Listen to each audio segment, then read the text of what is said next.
Oh,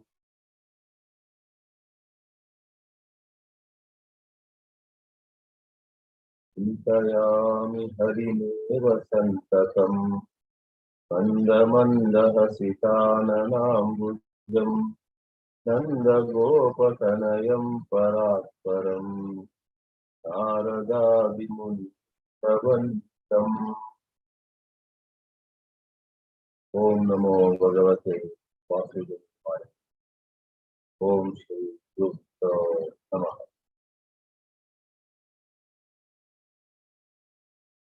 Today is an auspicious day. It's the 29th anniversary of Mahasamadhi of Pujya Swami Chinmayananji. We call it Aradhana Mahotsava, Aradhana Day. And we just now had seen a class or two before Bhagavad Geetā praising the place of a Sadguru in the life of a spiritual seeker. It was the verse 34 of this chapter 4 of Bhagavad Geetā, which said, Tadvidhi pranipatena pariprasnena sevaya upadeksyanti te jnanam jnaninaha tattvadarshina. Calling them jnanis and tattvadarshis, Bhagavad Geetā endorsed the need for a guru to guide people on the path of spiritual quest. And they were described as having knowledge and having the precious insight into the exact truth. Upadekshanti, they will surely instruct you. They will pinpoint where you have gone wrong, where you have to make a correction. Therefore, Arjuna, unless you gain the purest spiritual knowledge, this world will incessantly trouble you. This is a clarion call to all of us. We, in our ignorance, believe that something of the world will put all our problems to rest. No way. Everything of the world temporarily gives to us a sense of relief. Now I have no problem. Within a short while, new problems come up or the old problem makes a re-entry. There is a story of Mullah Nasruddin. I believe he was sitting at the marketplace and he had a fairly big basket of green chilies and he was picking up one by one those green chilies, biting it and throwing it to the other side. Some passers-by noticed what he was doing and said, Nasruddin, are you mad? What are you doing here, biting those green chilies? And Nasruddin said, today I have taken up an important task with a scientific spirit. I am going about it. The passers-by said, what are you trying to do? He said, can't you see? I have this huge basket of green chilies and you are noticing I take one by one, very patient, and see which one of them is sweet. I am looking for a sweet green chili among all these chilies. They laughed. They said, can there be anybody more idiotic than you? how can green chilies ever be sweet? Then he said, I want to ask all of you this very question. You are going after wealth and power, position, good looks, youthfulness, good dress, gold, diamonds. There's a long list of things. And with all the patience you are looking for happiness, looking for ending of all conflict through one of those. But let me tell you, like green chilies can never be sweet. Things of the world can never give you true happiness. The grass on the other side looks greener. A distant mountain looks so smooth. Only if you go near, you will know how the grass is no better than grass at our side, or the mountain is very rough with rocks and thorns and other things. This world is like that. From a distance, you are envious of somebody in England, that person is envious of somebody in America, she is envious of somebody, and the Egypt person is envious of you. Always looking at him or her in the material world, and sorry to say, even in the spiritual world. You see somebody who perhaps gave a wonderful lecture, and you imagine that by giving such lecture, he must be at great peace 24 hours by 7 days a week. If he was peaceful during the lecture, that itself is wonderful. That is also not guaranteed. But there are many speakers who are somewhat at peace while they are advising everybody in the world.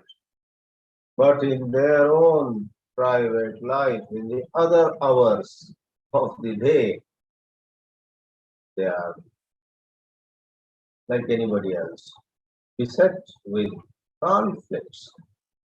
Therefore, Arjuna is exhorted by Sri Krishna. Do your duty, but fix your mind in that which is not of the world. I believe it is said in the Bible, be in the world, but do not be of the world. So, Sri Krishna's advice in the 34th verse, Tad Vidhi, please know the truth.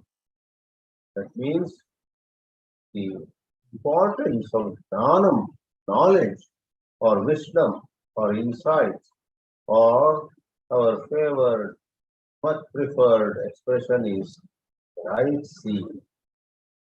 Do you see things rightly? Do you see yourself rightly? If you do so, that will be the end of all your suffering. And Bhagavan Krishna himself elaborated upon that importance of knowledge. In 35 we saw in the last class, Yat Jnatva Moham Punaha Na Yasya.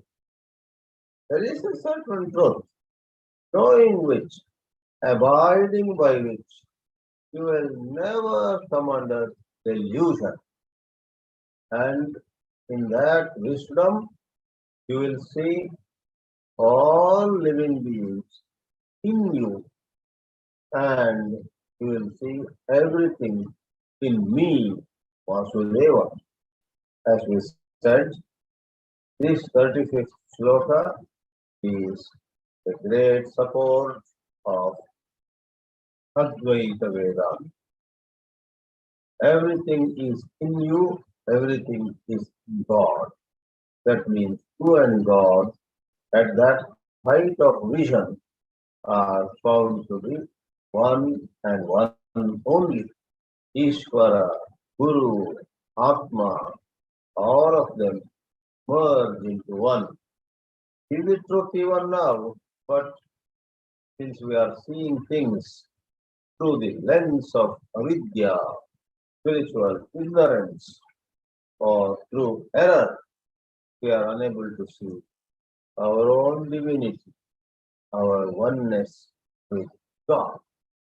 Now in this class, we will take a look at the 36th verse, 36 and 37, about which I made a couple of introductory remarks, give to us two powerful illustrations. In 36, we realize or we get to know that Jnana, right seeing, is like a boat that can take us across wide and deep river of all our past karma. Our past karma, the things that we did in lives and lives before this one, and the things we did in this life too. All these karmas are so inescapable otherwise. Everyone has to pay for what he or she has done. As you sow, so shall you reap, goes the saying. But Advaita Vedanta says that's not 100% true. Generally, yes. But if you go for the liberating insight of Brahma Vidya, Adhyatma Vidya, then no matter what a sinful life you had lived before, all that will go away. Elsewhere in Bhakti Marga, it is said rightly that everything is burnt away by the flame of God's word. God or Ishvara can burn away all your sins. Sridhara Swami, who was in Maharashtra and Karnataka, he spent most of his years later in a place near Sagara or Shimoga, Varadahalli, left behind lot of his legacy through many beautiful works in Sanskrit, otherwise in Kannada and Marathi he spoke, instructed. He says in one of his statements, calling all of us spiritual seekers his children, oh dear child, do not get confused. If you do not pray, don't think God will lose anything. God has nothing to lose if you don't pray, if you don't worship Him. Understanding this, please pray. Please remember God regularly, always, for it is in your interest. And imagine, God knows what is the best. Don't make the mistake that God will do the way you want things.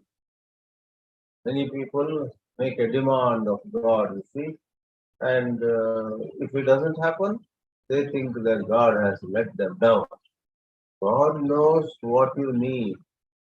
You don't specify what will do you good. God knows better. Sridhar Swami says, don't think God will listen to whatever you say. God is not your servant. Then who is God? What is God? God is Parama Paranjoti Swarupi. It is of the nature of supreme light. Just as when the sun rises, all darkness goes away, says Sridhara Swami. Or when there are powerful winds, clouds move away. Two examples. Then adds a third one, how things put into fire get burned into ash. Your flaws, your defects, your shortcomings will all get burned, go away. Therefore, no matter what you are suffering from, depression, low self-esteem, lust and greed and anger and jealousy, whatever is making you unhappy day after day, will all get burned into ash before effulgent fire that God is. Oh, my dear child, submit to God, surrender to God, offer yourself completely to God. Then He actually becomes yours. Then He will listen to what you say. He will enter you, or you become one with Him. In a very beautiful and powerful passage, Sri Sridhara Swami, who did a lot of his spiritual practices near Satara, at a place, Sajjangarh, connected with Samartha Ramdas. There is that place. Over there, even today, if you go, that place of Samartha Ramdas, you will find one hall, a place where written, Sridhara Swami did tapasya. I had an opportunity to once visit over there and spend some time in meditation and prayer. Sridhara Swami lived life of a great yati, extremely simple, always into tapas, into spiritual engagements. And though his sadhana was in Maharashtra, it seems his major work was in Karnataka, especially in those districts, Shimoga, Dakshina Kannada, and so on. So, the language of bhakti is to submit yourself to God and understand He knows what is best for you. Do not ask for success in some particular matter. You are trying to get your daughter married. God, please get a good boy for my daughter. That is, you are specifying what God should do. You are telling God that you know what is the best for your daughter and He just has to supply what you have specified. But as Sridhara Swami said, you may make any prayer, not that you are forbidden from asking for a good son-in-law, or if it's your son's wedding that is bothering you, to asking for a good daughter-in-law, no problem, nothing wrong with it.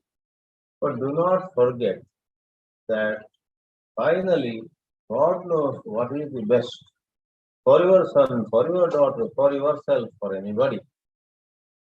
Thus, pray, submit. And that submission to God will eliminate all your impurities.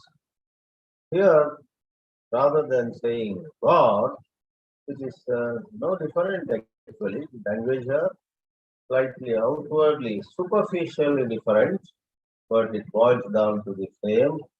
Api chedasi papebhyah sarvebhyah papakrittamah sarvam jnanaplavenaiva vrijinam santarishyasi. Such verses can give us new energy. They are a shot in the arm, as American English puts it. In India, we call it injection. Go to a doctor gives you an injection in the arm, and an injection is called a shot, flu shot or some other shot. So they have this idiom. I took some time long ago to understand what's the shot in the arm. I then understood it is injection as we use it. A shot in the arm means to get some injection whereby you are energized. So a verse like this, and there are plenty of such verses in Bhagavad Gita, can act as a shot in the arm. Even if you are the worst of sinners on the earth, sarvebhyaha papebhyaha papakrit tamaha. Papakrit means someone who does or has done sins. Krit, one who has done. Krit tara, someone who has done much more. Krit tama, tara tama. Tara is comparative degree and tama is superlative degree. Good, better, best. High, higher, highest. So, papakrit, prapakrit taraha, papakrit tamaha. Tara tama is all this gradation. Something is 10 feet tall, then something is 20 feet tall, something is 30 feet tall. So higher and the highest. Taratama. This taratama gradation made into a noun, and that is taratamya. Taratamya. While Advaita Vedanta respects taratamya in the transactional world and thus advises to do what is appropriate, thus ask us, for example, to bow down before parents or teachers and so on. At the height of the philosophy, the highest realization, Advaita Vedanta says, all this taratamya gradation is valid in the avidya bhumi, in the frame of reference of spiritual ignorance, and in the truth, vidya bhumi, there is no gradation. For all are one. A crawling ant on the floor, and Chaturmukha Brahma, the creator, and you and I, of course, are all one Brahma. No gradation, no high, no low. Somebody of the so-called low caste, somebody of the so-called high caste, someone of brown skin, white skin, gray, what do you call it, black skin, no matter what the color of the eyes, color of the hair, position, annual income, so on, the long list, which creates gradation. All of them make no difference to a jnana.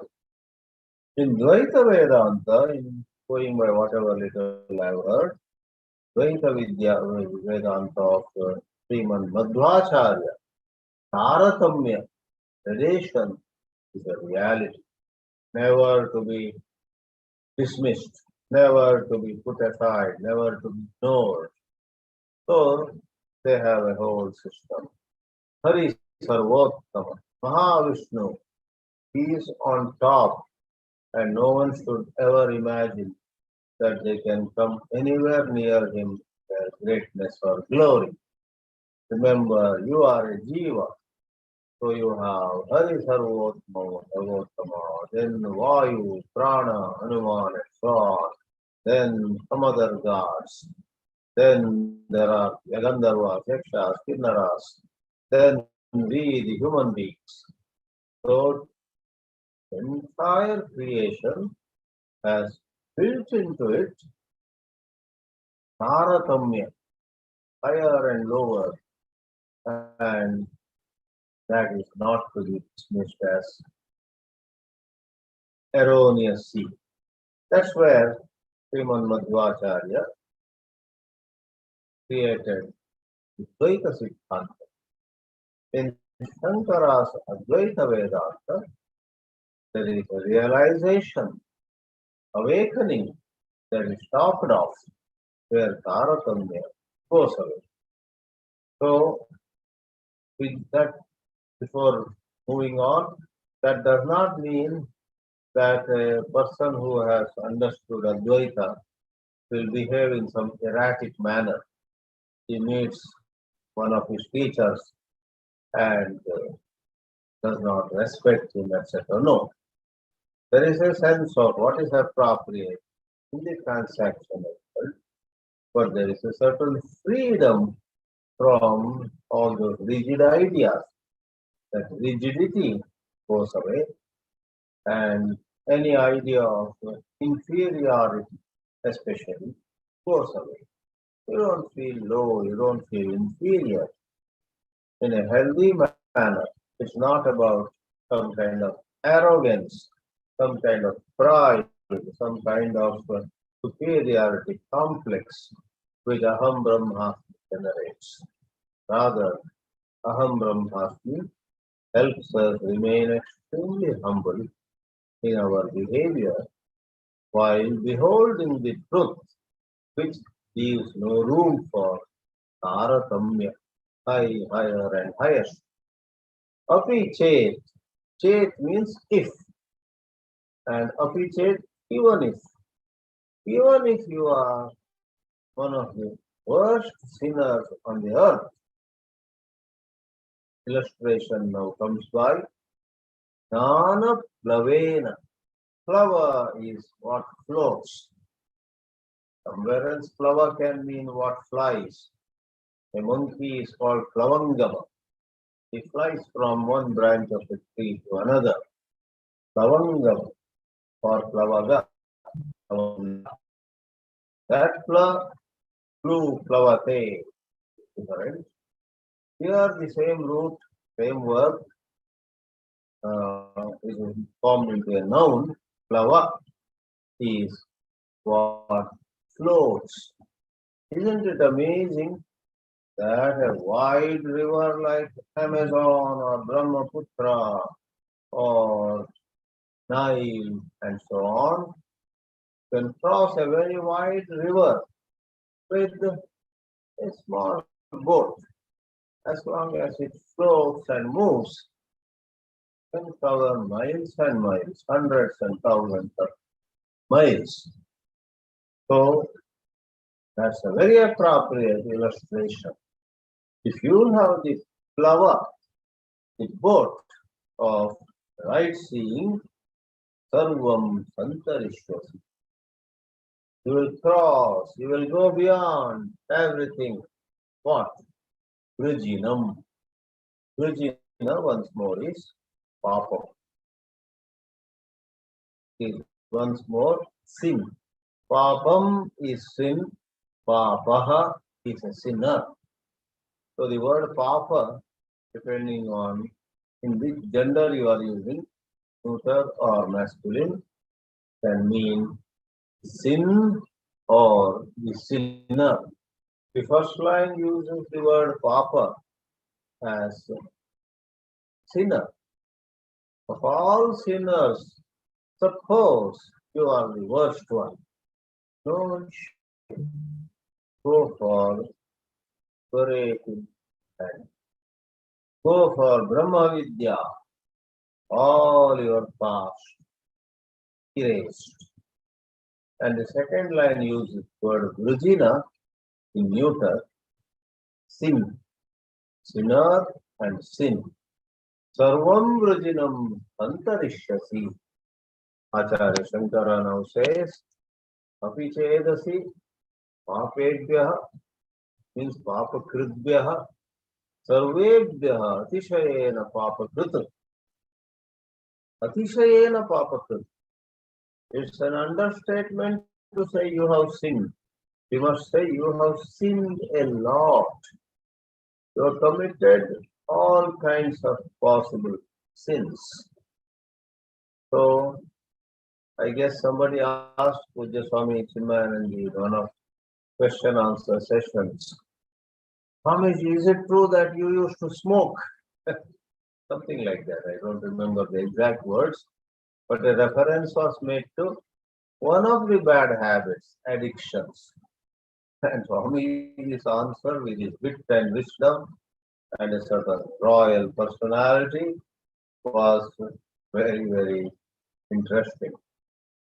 Yes, he said, I have smoked, I have drunk, I have done all those things we should not have been done. So whether he meant literally or literally is not possible. But what it meant in spirit is, I have done many things which you would not believe done. You would not believe this Swamiji at one time was worldly. You would not believe. So to express it in a powerful way, he had said, I have done all the wrongs that you can imagine. But the best part is, I am free of them. I have left behind. That chapter is closed.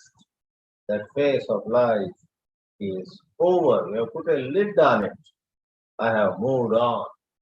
So among his many statements, I should quote one more, especially as Aradhana Day, 29 years ago, in San Diego, California, United States.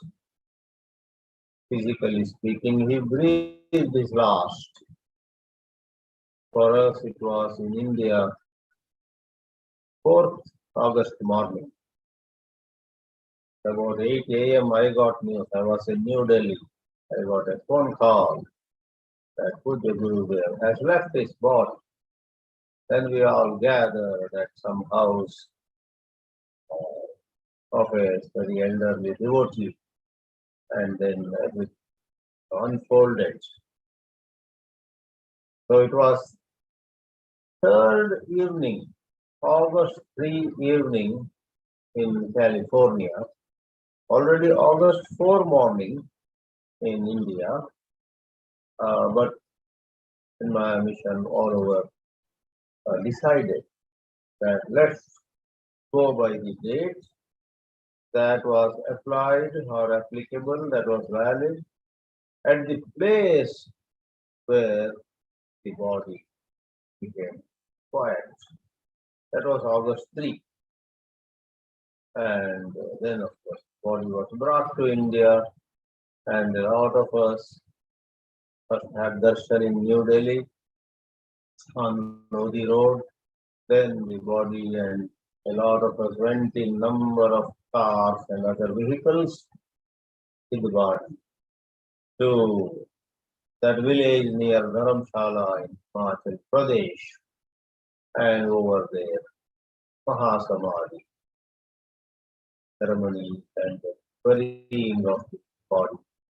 So today, anyone can go to see the body and offer prayers at the Mahasamadhi Mandir of the Chinmayanand. So he said that it's okay to fall, but get up and walk carefully not to fall again. So sin, isn't there an old saying coming from the West, I guess? Every saint has a past, every sinner a future. So if you and I have behaved in a wrong way, hurt people, let down somebody, been ungrateful, have been unkind, have been insensitive, irresponsible, and as a result, somebody suffered at our hands. Because of us, people became sorrowful. Or what is more, we ourselves also became sorrowful, because sin causes sorrow. Meritorious deeds bring to us greater and greater happiness, because they take us closer to our true nature. Our true nature is Ananda. Raso vai saha, rasagam hevatman ladva anandi bhavati, says Taittiriya Upanishad. Our true nature is rasa. Rasa means bliss. Therefore, meritorious deeds, punya karma, taking us closer to our true nature, gives us glimpses of that atmic bliss. In contrast, papa, sinful deeds, take us away, take us far away and suffer. Therefore, we must endeavor to live in a meritorious manner. May every day of ours be filled with righteous deeds, not wrong deeds. Now, the quantum leap takes place when we have sight into that one all-pervasive truth which we are actually, that Brahma which is free from both sin and merit. Nana plavena eva vrajinam pantarishyasi. So Acharya Shankara brings us to that word Nana plavena eva. Nanam eva plavam kritva. Don't go for any other boat. Go for the boat which is Nana itself. Nanam eva plavam kritva. Vrajinam, I said river in my commentary.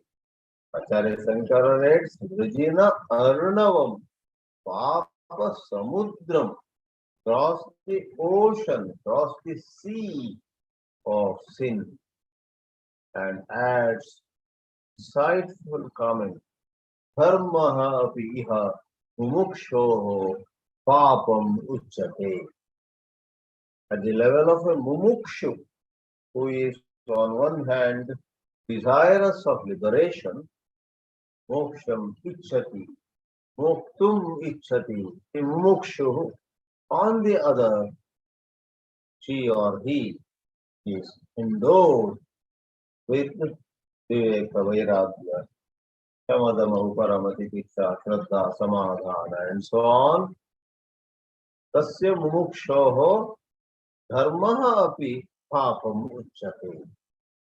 Insightful statement which can be hard for some people to understand or swallow is, when you are all set to get enlightened or get awakened, even the idea of good deeds, meritorious deeds, punya karma is to be given up.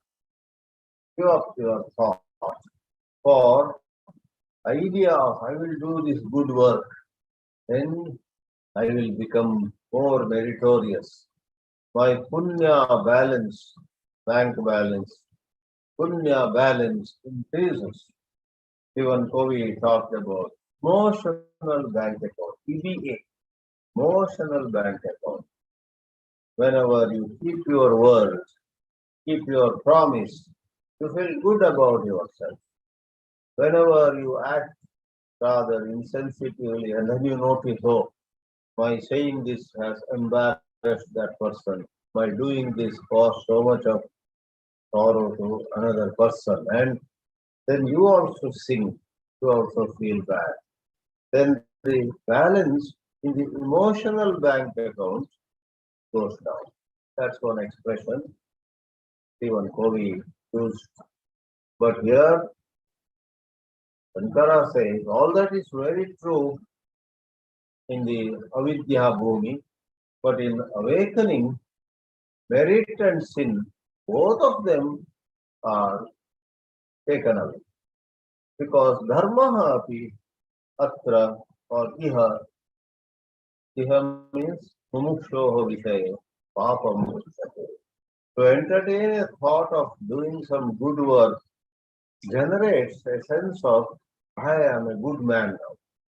So both ideas I am bad and I am good are in opposition.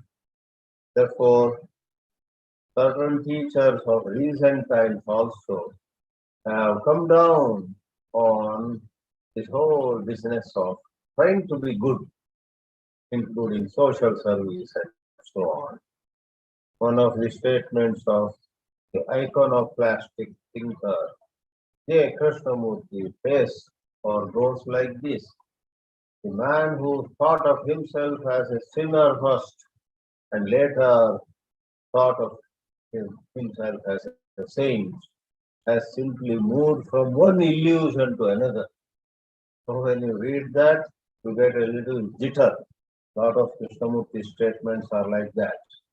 It comes across as very negative or cynical. So generally we appreciate and adore. Somebody was a sinner and now he has become a saint.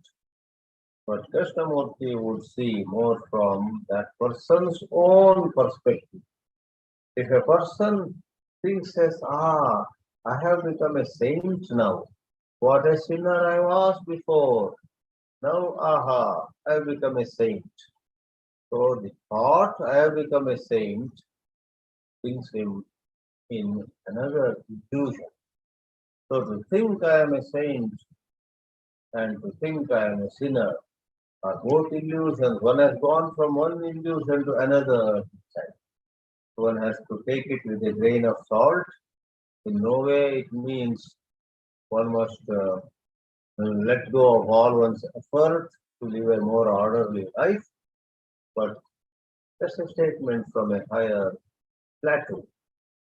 So Adi Shankara says something which thus echoed later even in Sri Krishna's words. Dharmaha api iha papam icchate. To identify not only with something bad, but even with something good becomes sin only. And pure jnana of that Satchidananda Tattva takes us out of both the cages of papam and punyam. Punyam also is a gold cage. A parrot kept in a gold cage also bound, and a lot of other parrots in simple bamboo or iron cages are of course bound. And who is free there? Who is not in any cage at all? Therefore, go beyond adharma and dharma. So therefore, in Nirvana Shaktam, which begins with Mano Buddhi Ahankara Chitta Ninaham, goes on to say, I have no dharma, I have no adharma in me. That is a hint towards this final awakening. So Adi Shankara says, Dharmaha api atra papam uchyate. But then the question is, Jnanam, this highest wisdom, katham nashayati papam, how does it burn away, destroy papa? Here, Drishtantaha uchyate. Another illustration is brought in by Bhagavan Sri Krishna. So we have 37. Yathai dhamsi samidognihi vasmasat kurute arjuna nanagni sarva karmani vasmasat kurute tatha. Edhamsi means wooden sticks. Yatha edhamsi.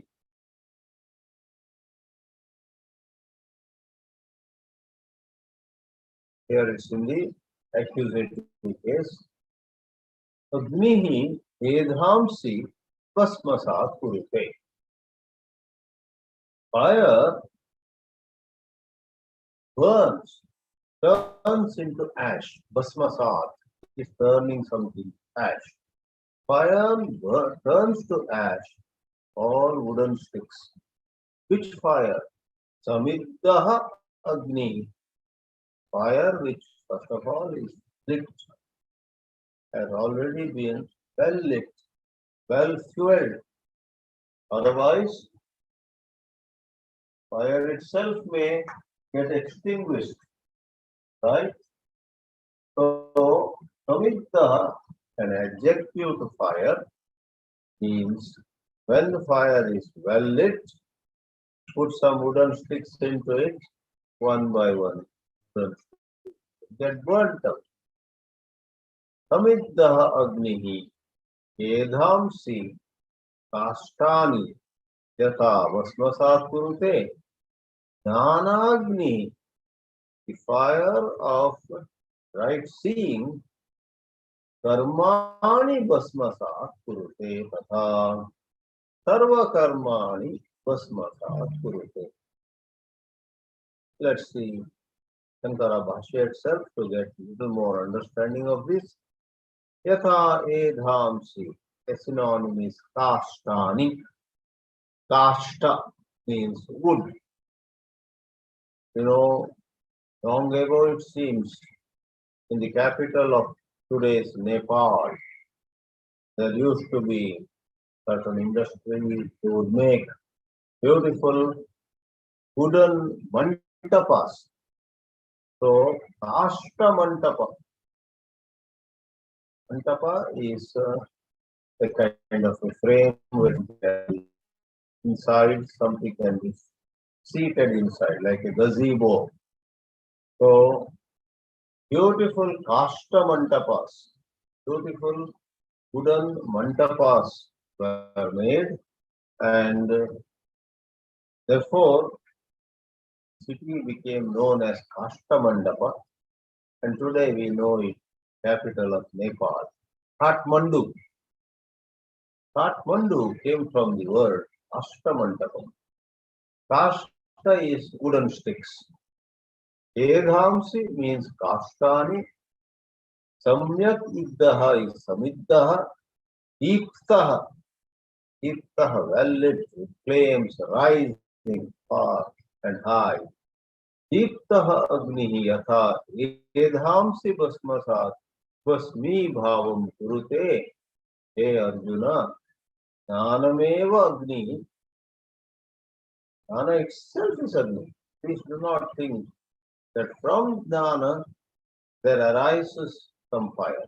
No, jnana itself, called karmadharaya samasa. For both the words of the compound while explaining are the same case. Jnanam, agni, both are in first case. Pratama vibhakti.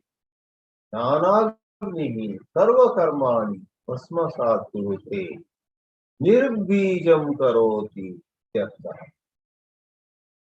Adi Shankara explains the matter coming one notch below, because people who are so attached to the temporal world, so attached to the phenomenal world, people who cannot imagine something not in space and time, they need to be told that yes, on the transactional plane, there is the prarabdha.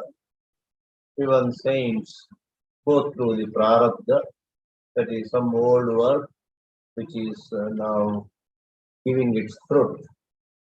As Viveka Chudamani does it, it's like an arrow that has already left the bow of an archer. The setting or the example scenario is an archer hears the sound of someone drinking water, while the archer, the hunter, going in the forest, roaming about, hears the sound and then he comes to the conclusion. Yes, looks like a tiger has come to the pond over there and is drinking water. And by the very sound, he knows where exactly that animal would be. Takes the bow and releases the arrow. And even as he releases the arrow, it has just left his bow. He is able to see clearly that animal. Alas, that animal was not a tiger, it was a cow. The hunter did not expect a cow to come to this part of the forest. A cow somehow had made its way to the part of the forest and was drinking water. Vyagra buddhya vinirmuktam paschat go matau go mati. Afterwards, within a few seconds, he has the understanding, oh, it's a cow over there, go. Gauhu, na vyagraha, vyagra buddhya vinimuktam banam paschat gomatau. What will happen? Now you can't take the arrow back. The arrow has already proceeded. So the arrow goes and hits the cow, killing a cow. Sin, Sanatana Dharma. So why did that happen? The arrow had already left the bow. Likewise, there is prarabdha karma from the point of view of the avidya bhumi. And Shankara knowingly comes one notch below to say, nirbijam karoti. That is, nahi sakshadeva jnanagnihi karmani dhanavat vasti kartum shaknoti. It's not literally reduced to zero, but it makes the prarabdha karma, etc., ineffectual. In other words, with this Brahma Jnana, the awakened one is able to go through himself. Somewhere somebody may treat awakened person with great respect and reverence. Within 3 days, he or she may go to another village where they mistake him to be some thief. They beat him up and insult him. He takes everything right, peacefully, or calmly, and that is like taking it ineffectual. Nirbija. Bija means you put the seed in the soil, it's a plant, right? So ordinarily karma, when there is karma, not only makes us enjoy our suffer, but it leads to yet another birth, yet another janma. So, tasma samyak darshanam sarva karmanam nirbijatva karanam. This is seedless. A seed can cause another plant, but this is nirbija, seedless. In other words, in simple language, with Brahmajnana, you and I are instantly liberated, but from the point of view of an onlooker, we may also be enjoying or suffering. In this way, the two verses that we saw today described Jnana as an excellent boat with which you can cross the ocean of sin, and Jnana, that Brahma Jnana, is like fire. It burns away all your past karmas. Om Shri Gurubhyo Namaha. Om Namo Bhagavate Vasudevaya.